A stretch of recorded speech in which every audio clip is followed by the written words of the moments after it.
नाजरीन आदाब। नाजरीन आप देख रहे हैं न्यूज़ 18 नेटवर्क। मैं हूं आपका मेज़बान याह्या सुल्तान। नाजरीन आज हमारे साथ मौजूद हैं वज़ीर आला उमर अब्दुल्लाह के मशीर नासिर असलमानी। नासिर साहब, न्यूज़ 18 को वक्त देने के लिए आपका बहुत बहुत शुक्रिया। नासिर साहब, रिजर्वेशन पॉलिसी के हवाले से आपको क्या लग रहा है, क्या सरकार के अंदर कुछ खलफिशार हैं, खासतौर पर नेशनल कॉन्फ्रेंस में जिस तरह आगा रहुल्ला साहब बयानबाजी कर रहे हैं, उसके बरक्स सामने आ रहे हैं हमारे दूसरे जो MLA हैं जिन्होंने उनके खिलाफ बयान दिया, तो उस हवाले से क्या लग रहा है, कुछ सर्द महरी? इसमें चीफ मिनिस्टर साहब ने बिल्कुल वाज़ह तौर पे जो है बातचीत की। वो जो स्टूडेंट्स के जो लीडरान हैं उनसे उनके जो काफ़ी डिटेल बात हुई है, उसमें उन्होंने टाइमलाइन के बारे में बात की है, इसको कैसे हल किया जाएगा वो भी बात की है, इसके क्या जो असरात हैं ग्राउंड पे उसके लिए बारे में भी बात की गई। मुझे पूरी उम्मीद है, जैसे उन्होंने कहा है कि 6 महीने का वक्फा उनको जो है चीफ मिनिस्टर साहब ने कहा कि उतना लगेगा ही, क्योंकि साइमल्टेनियसली ये कुछ जो है मामलात की जो डिटेल्ड बात करनी पड़ेगी इस मामले में, उसके लिए 6 महीने का वक्फा उन्होंने मांगा है। इंशाल्लाह मुझे पूरी उम्मीद है।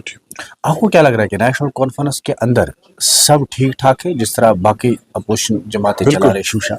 बिल्कुल ठीक ठाक है।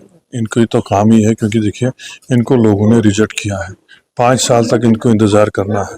अगर ये शोशे ना फैलाएं और ये गलत फहमियाँ क्रिएट करने की कोशिश ना करें तो ये क्या करेंगे बैठ के। वज़ीर आला उमर अब्दुल्लाह की अवामी सरकार के दरमियान और हमारे LG राजभवन के दरमियान क्या कोई टकराव है? उमर अब्दुल्लाह कह रहे हैं कोई टकराव नहीं है, लेकिन दूसरी तरफ कह रहे हैं कि पूरी तरह से अभी अवामी काम हो ही नहीं रहे, इसमें क्या? नहीं, टकराव की कोई बात नहीं है, लेकिन आप देखिए ये एक नया निज़ाम है।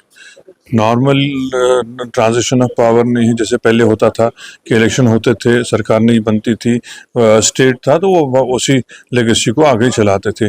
आज वो निज़ाम नहीं है। पहली दफ़ा UT में सरकार बनी है और UT की सरकार को समझने में थोड़ा सा वक्त लगता है। जैसे चीफ मिनिस्टर साहब ने कहा, सारा निज़ाम डिफरेंट है और ये एक हकीकत है कि एक डुअल कंट्रोल है। लॉ एंड ऑर्डर और जो पुलिस का निज़ाम जो है वो LG साहब के पास है, बाकी महकमा जात चीफ मिनिस्टर साहब के पास हैं।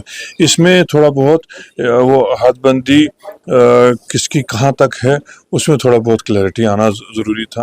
अब मुझे लगता है आहिस्ता आहिस्ता 2-2.5 महीने हो ही गए हैं, आगे भी मुझे लगता है कुछ वक्त लगेगा और ये बिल्कुल स्मूथ चलेगा, ऐसी कोई बात नहीं है। लेकिन सबसे ज़्यादा जो हमको ज़रूरत है इस रियासत के लिए कि यहाँ इस UT के लिए, रियासत तो हम इसको अब क्या कहें, हालांकि हम तो बोल ही नहीं पाते कि ये UT है, क्योंकि इतनी जो है प्रीमियम स्टेट रहा है पूरे मुल्क में।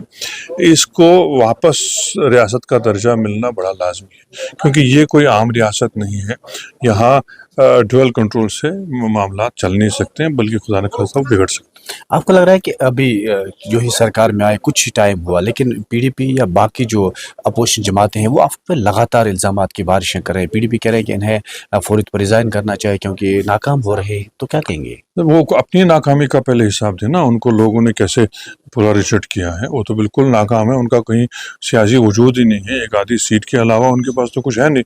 लेकिन अपोजिशन है, उनका हक है मुखालफत करना, और मेरी तो उनसे यही गुजारिश होगी कि इस रियासत की बका के लिए वो तनकीद बनाए तामीर करें, न कि नेगेटिव जो उनकी सोच है उस पर। लोग कह रहे हैं कि सरकार शायद 5 साल चल नहीं पाएगी।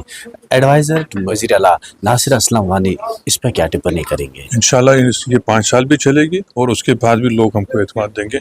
इन लोगों को काफ़ी देर तक अब इंतज़ार करना पड़ेगा, क्योंकि यहाँ लोगों के साथ जो तालमेल नेशनल कॉन्फ्रेंस का और इसकी लीडरशिप का है, दूसरी किसी जमात का बन ही नहीं सकता। ये दिल्ली से आपके ताल्लुकात बेहतर हो रहे हैं दिन ब दिन?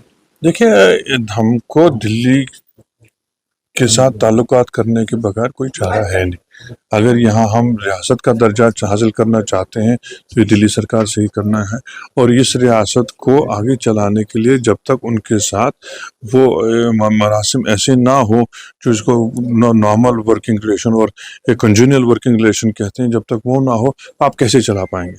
आपका बजट ही पहले डेफिसिट है, अगर वो हाथ रोक देंगे तो हम यहाँ कैसे चला पाएंगे? रेल प्रोजेक्ट आ रहा है, क्या आपको लग रहा है कि दिल्ली संजीदा है कश्मीर के हवाले से कुछ डेवलपमेंट प्रोजेक्ट्स के लिए, और खासतौर अवामी सरकार भी?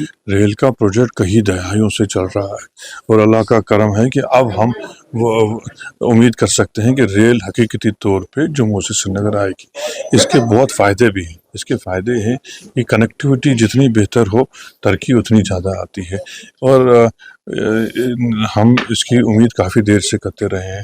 ہمارا فوڈ یہاں سے کم قیمت پہ باہر کی منڈیوں میں جائے گا، ہمارے جو بچے جو باہر جاتے ہیں ان کو اتنا زیادہ کرایہ نہیں دینا پڑے گا جو جہاز میں اور باقی موڈ آف ٹرانسپورٹ میں ان کو دینا پڑتا تھا۔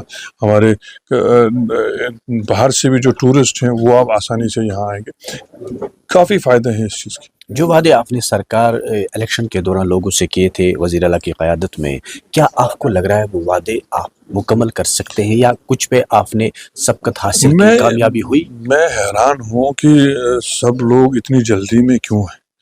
جب بھی کوئی الیکشن آتا ہے، کوئی بھی جماعت مینیفیسٹو لوگوں کے سامنے لاتی ہے، یہ ایک 5 سال کا ایک پروگرام ہوتا ہے۔ ابھی جمعہ وہ کہتے ہیں 8 دن بھی نہیں ہوئے تو آپ سمجھتے ہیں کہ سارا ہی مکمل ہو جائے، لیکن آپ یہ یقین رکھیے کہ یہ جتنے بھی وعدے مینیفیسٹو میں کیے گئے ہیں ایک ایک پورا کیا جائے گا، اور وقت سے پہلے پورا۔ بہت بہت شکریہ بات کرنے، تھینک یو۔ Thank you.